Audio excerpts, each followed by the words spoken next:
Everyone was happy enough to travel without masks, but the Justice Department appeals the travel mask mandate. So what does that mean for everyone else? Let's take a look.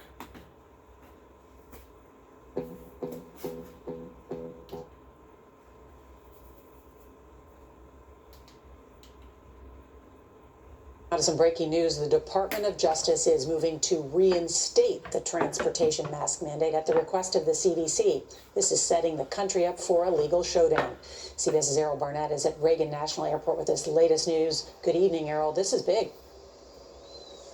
Absolutely, Nora. Good evening. This decision by the Biden administration is likely to fuel more mass confusion. The CDC says an appeal is needed to protect its public health authority. Meantime, though, air travelers like the ones you see around me will be stuck with a decision to mask or unmask.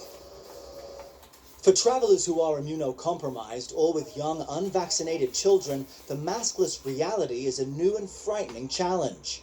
Brian Vastag traveled to Alaska for treatment for his autoimmune disorders. The mandate was lifted. Now he feels stranded. It's been extremely stressful and frustrating, anger-provoking. Also fearful of flying home. We travel for medical care all the time, especially people with rare diseases or hard-to-treat diseases. It's going to be riskier for us. Was this policy ended too soon?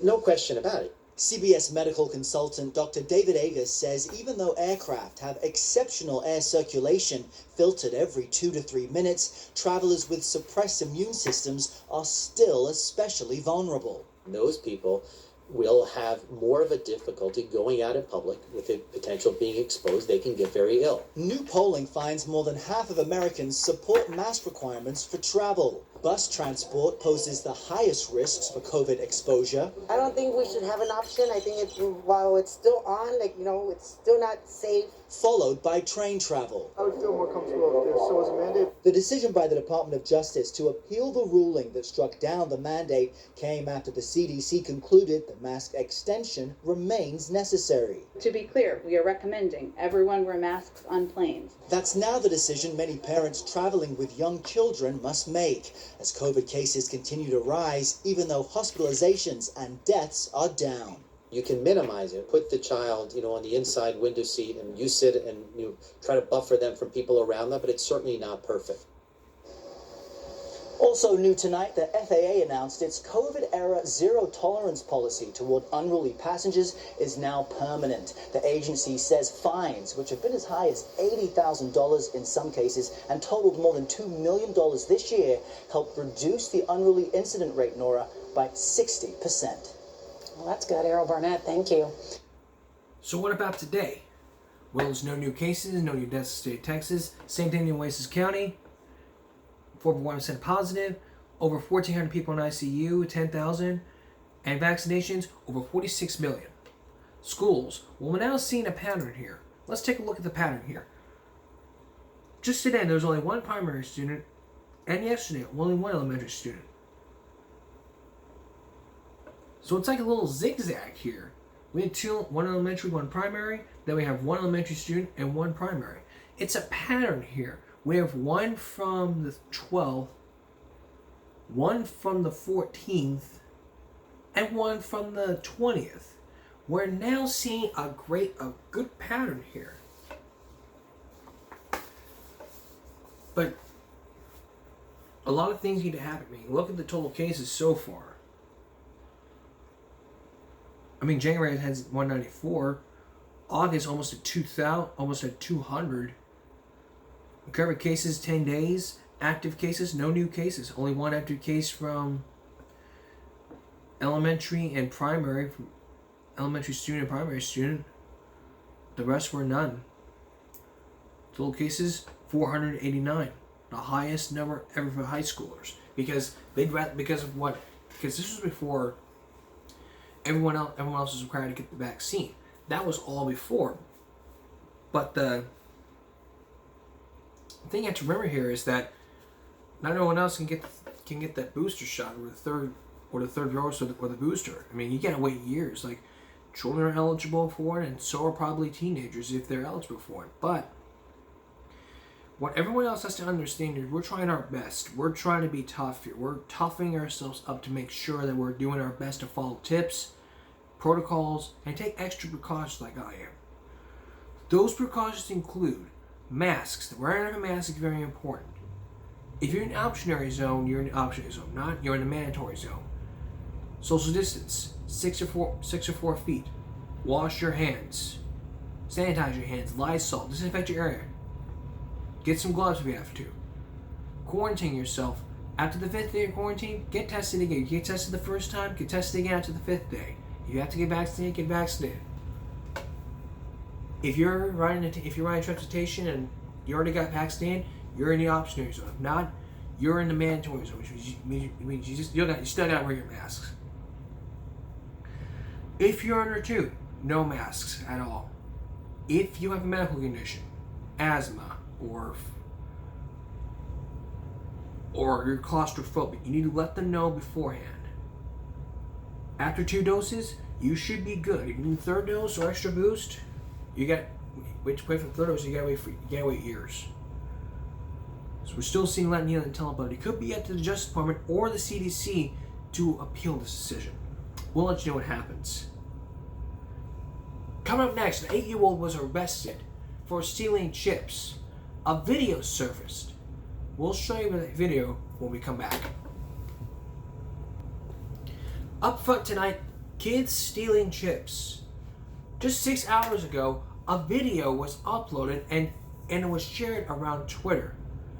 An 8-year-old was detained by cops for shoplifting just a bag of chips. Let's take a look. And also, we're gonna hear.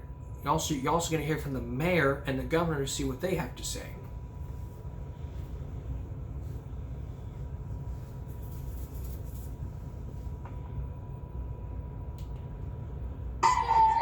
It's controversial video that has people asking, should an 8-year-old boy have been detained by police over stealing a bag of chips? What is y'all doing? The videotape shows an officer holding the boy by both arms, leading him to a patrol car in Syracuse, New York. He is not handcuffed. What you doing? What is y'all doing? Hey, he like a baby to me, right? The video was taken by a passerby who found it hard to believe what was happening. So what's going on then? He's stealing stuff. If he breaks into your house, he steals something. Nah, man. What, he stole a bag of chips? So y'all treat me like a whole cold-blooded killer? As the back and forth continues, you can hear the kid wailing. The witness, Kenneth Jackson, offers to intervene. If he stole some chips, I'll pay for him. I'll pay for him. And I'll walk him home. The officers put the boy's bike in their vehicle and explain they're driving him home. These kids have been stealing. A debate is now raging. Did the cops overreact, or did they handle it appropriately? Given recent history, when people view things like this and they say, it's an 8-year-old child screaming, could you just talk to? There's something better that could have been done, not necessarily saying that the officer did something wrong. How many cops they need for this one baby, goes one comment on social media. This boy needs to learn a lesson. This might scare him to be good, goes another. It's an 8-year-old child. Nobody likes to see that, of course, but that's the law. They were obliged to either bring the parents to the scene or bring the child to the home or bring him to the police station. The mayor of Syracuse says the officers returned the child to his family and discussed the incident with his father before leaving without filing any charges. As a mother, that was a heart-wrenching video to witness. Many of us are parents, and you can't help but imagine the fear in that child as he had to endure that experience. The boy's father says the cops were friendly when they brought him home, but after watching that video, he now plans to file a complaint. But we don't know what happened. We'll let you know. I want to bring you up to date now on Oxford. You may remember on Tuesday that there was a pretrial hearing for Jennifer and James Crumley. They wanted their bond lowered. I told you yesterday I told you that bond was denied because of everything. Now remember, these two are charged with involuntary manslaughter, and the reason why they want the bond lowered was because they want to claim that they're not bad parents. I just basically said they bought them the gun. They ignored their son. Is that good parenting? Absolutely not. That is neglect. You failed to get your son help. You bought him a gun. You didn't call for a doctor. You basically didn't do anything. You didn't do squat to help him. You bought him the gun. And this is not a case about... This is a classic case about a child who just basically wants help because of all these issues. But they failed to do that. So it solves the problem here.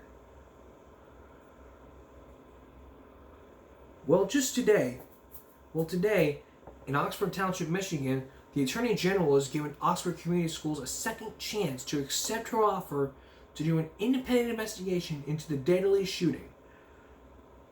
The board has 1 month to decide, and it comes just days after Nessel met with Oxford parents. But since November 30th at Oxford High, Stolfin has been at almost every school meeting searching for answers along with many of the parents in the district. She is a junior and a freshman in the system that he wants to see be changed. So when he found that Nessel was in town hosting a meeting with Oxford parents, he made sure he was in attendance. Less 24 hours into his evening listening session, Nessel sent a letter to Oxford school board leaders. In the letter, it says she's offering to perform an independent investigation of the events transpired on November 30th.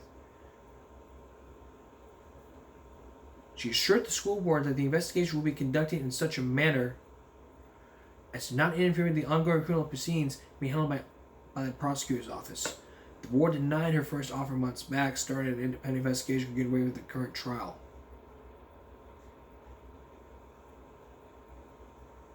Nessel says the board has until May 20th to respond to her offer. Some next news at Oxford School will come and waiting to hear back. But the letter, and a good thing this was the letter.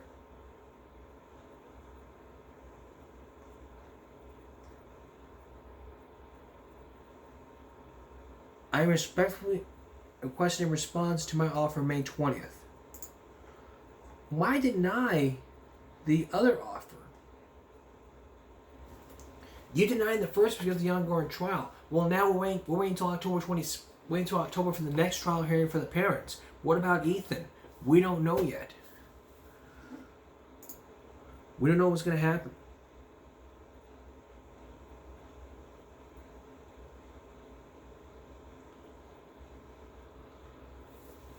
But now we got to wait till May 20th to see what happens, and we'll let you know in 1 month whether that investigation will continue. But I do have to say, though, I mean, the current trial happening yesterday, there was a trial today, but what had happened was they chose not to do it.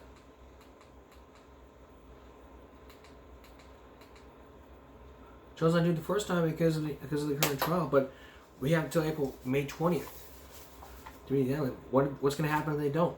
We don't know, but we're going to play you a clip from what the letter says from a reporter when we return. Today we're bringing you up to date on the Oxford school shooting that happened on November 30th. We talked about this season, earlier this season, where Ethan Crumley shot and injured a lot of people. But just today, the Attorney General was offered a second time to investigate. Now remember, this was the first time they denied it at first. All because of the ongoing trial. They're getting sued right now. There are 3 lawsuits pending when there is a review or not. One of those pending suits is offered by Steve St. Julia, the father of Hannah Sand, the youngest victim to be killed in the shooting. There's a lack of trust. So let's take a look at this clip. A second offer for an independent investigation of the Oxford High School shooting is on the table tonight. State Attorney General Dana Nessel reached out to the district again after a meeting with parents. 7 Action News reporter Nana Senchabonsu tells us they are awaiting a response. We want to know what is that failed so that we can make improvements and corrections moving forward. Since the November 30th shooting at Oxford High School, George Stauffen has been at almost every meeting searching for answers. I think everybody agrees that the system failed. Stauffen has a junior and a freshman in the same system that he wants to see be changed. So when he found out that Attorney General Dana Nessel was in town hosting a meeting with parents, he made sure that he was in attendance. I think that she was taken aback a little bit by how visceral this still was within the community, as if this had just happened yesterday. Less than 24 hours after Monday evening's listening session, Dana Nessel sent a letter to the Oxford. This is what it said.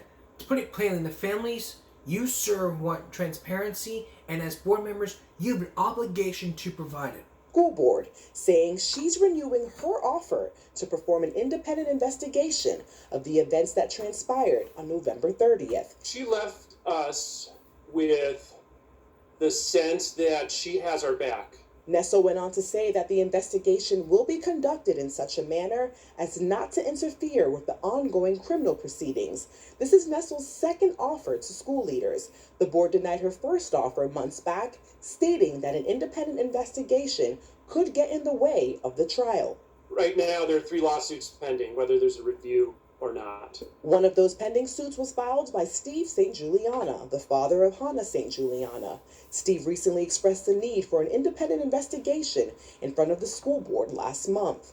What happened? What went wrong? I think lack of trust is yet one more casualty of this tragedy. The Attorney General says the board has until May 20th to respond to her offer. As a parent to the school board, what's your advice to them? Accept it, and accept it now. Now, we did reach out to the Oxford School Board to see if they will accept the AG's second offer, and we're still waiting to hear back. I'm Nana Saintio Bonsu for 7 Action News. So what's going to happen if they don't accept the offer? Well, basically what's going to happen here is that more lawsuits are going to be continuing, people are going to be held accountable, and the new superintendent could be coming out here saying, we're not going to accept any third-party investigations, we're not going to be involved in this and that, we're not doing this and that. You know, there is no excuse. I had to agree with the parent of the school board. Accept it. Accept it now. I mean, you have 3 lawsuits on you. 1, 2, 3. There's 3 lawsuits. There's 3 lawsuits up your ass. There's 3.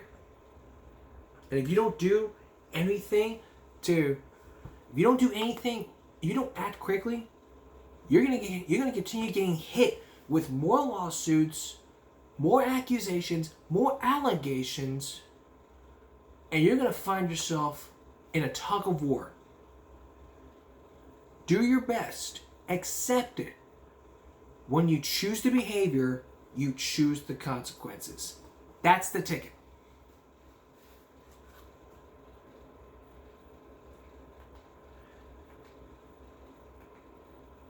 Now, after the pretrial hearing, there was new. So let's take a look now from live now from Fox. Alta, Cerveza Suprema, local.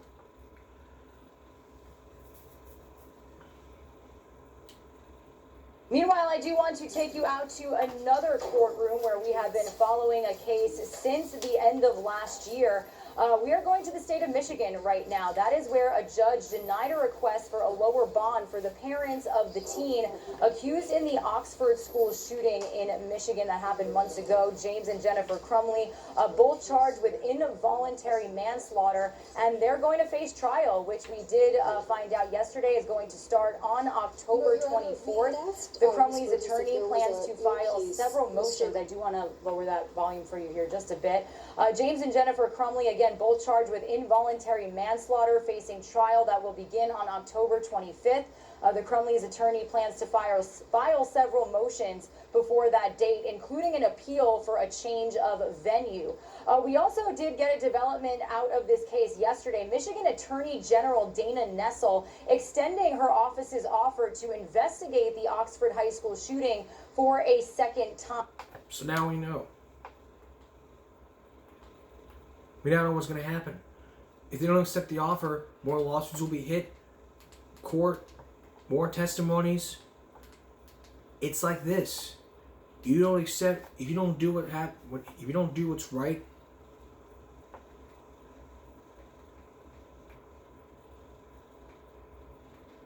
then all you're doing is just throwing yourself under the bus.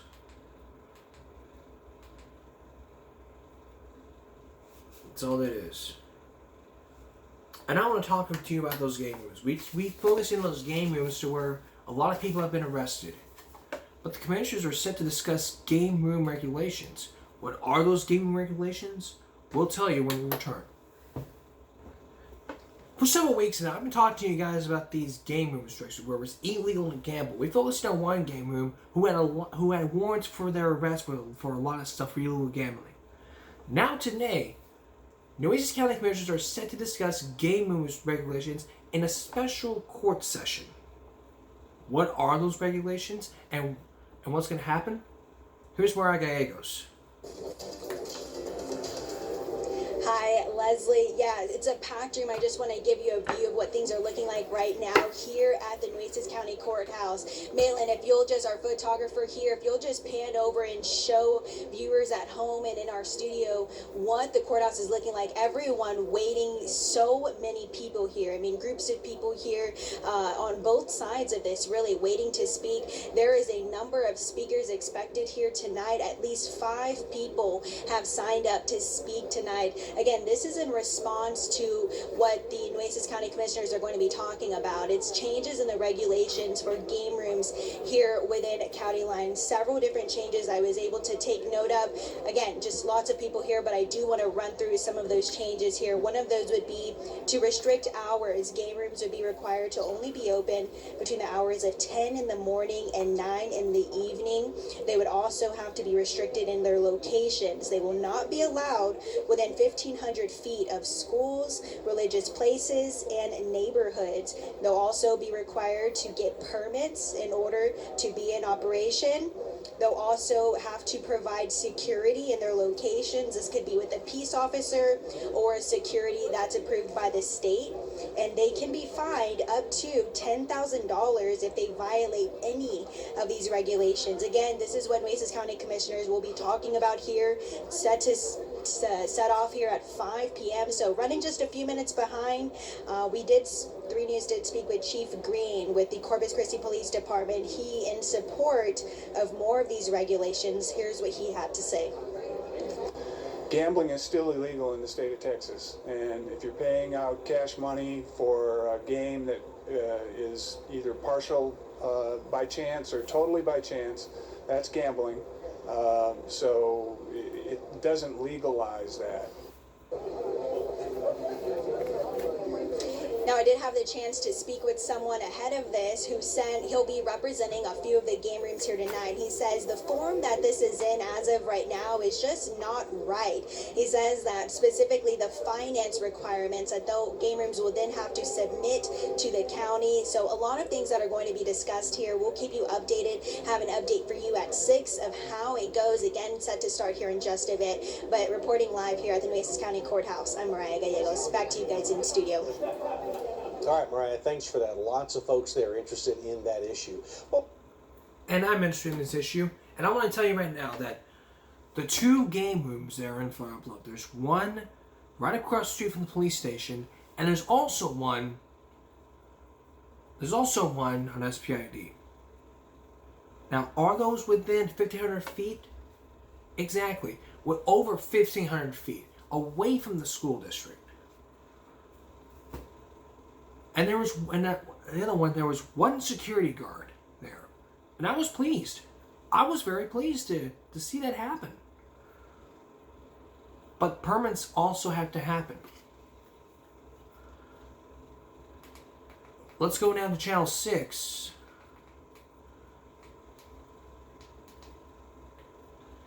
Where they did a similar story about this.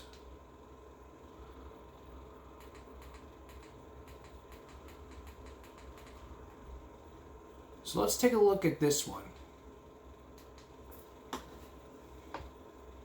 Rooms, businesses where people play slot machine style games are going to be regulated in Nueces County. The County Commissioners Court approving those regulations tonight at the end of a long and contentious meeting. Our Seth Kovar rode that out tonight, and he joins us in the studio. Seth, so many people showed up for this meeting, people in support and against that proposed game room ordinance. Yeah, and they always didn't get along. Actually, for a while, it was game rooms versus bingo halls. Those bingo hall people say they're state regulated, and that puts them at a disadvantage when competing for customers with game rooms that aren't regulated in Nueces County, at least not currently. But the game rooms don't like that bingo halls can legally pay out cash prizes when they can't. They went at it for about an hour and a half of public comments, but when they were done, it was time for commissioners to consider the game room ordinance. After debating it for another couple of hours and making some changes, they approved it unanimously. They still have a few things to finalize, likely at their May 11th meeting, and at that point, they'll decide when game rooms will have to start abiding by the new regulations. The big ones: no game rooms within 1,500 feet of a school, church, or neighborhood. No more open 24 hours as well. It'll be noon to midnight Sunday through Thursday and 2 p.m. to 2 a.m. on Fridays and Saturdays. The biggest that game room can be will be 200 machines, and the highest number of game rooms allowed in the city will be 130. They wanted regulations. The court gave clear directives of what parameters they wanted to see in those regulations. So in many ways, you can say that it's done. I should have said 130 game rooms within the county, not city. There's about 124 estimated right now. Now, the commissioners made 2 amendments to the game room regulations that have to do with guns. Not only will game rooms have to have security like the initial ordinance mentioned, they're going to have to be armed, those officers. And originally, no guns, knives, or other weapons allowed on customers inside game rooms, but concerns over that rule possibly conflicting with state law led them to removing it. Kati? But doesn't that violate Second Amendment rights? It probably does. So again, we want to point out that the ordinance is 1,500 feet away from schools and churches, open from 10 a.m. to 9 p.m., not open on Sundays, without security guards. Each game room will need a permit from the county, and violators could face $10,000 fine or jail time.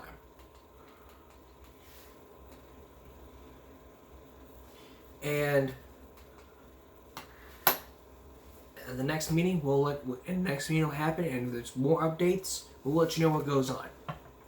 The countdown to our 5-year anniversary when we come back.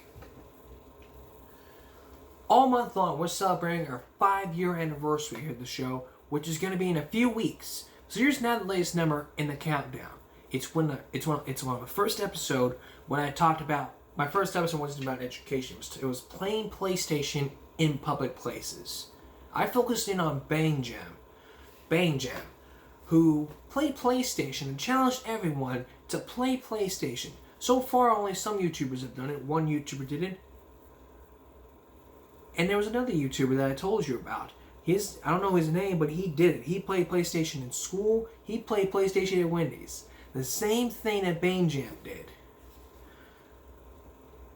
Another one I talked about was skateboarders trespassing. When I first did that topic, I thought that I was going to be trashed by a lot of skateboarders saying we have a right to skate wherever we want. Well, I told you guys it was you skate at skate parks only. You skate at your property or you skate at skate parks. You don't skate on public property, which is vandalism, and it could fine you up to a lot of money. Speaking of vandalism, I also talked about vandalism in our schools. Basically, something I have no tolerance for.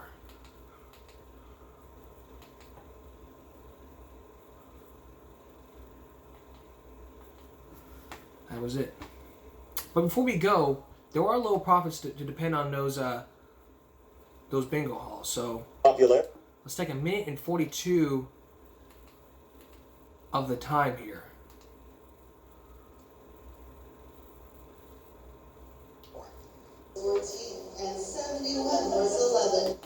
Bingo halls are the place to be for many area residents, but did you know it's not only about fun and games? The funding that we get from the bingo parlors, the bingo games, is a good percentage of our annual funding that we give out. Did you know that with the stamp of a bingo card, you could be helping a local charity across the coastal bend?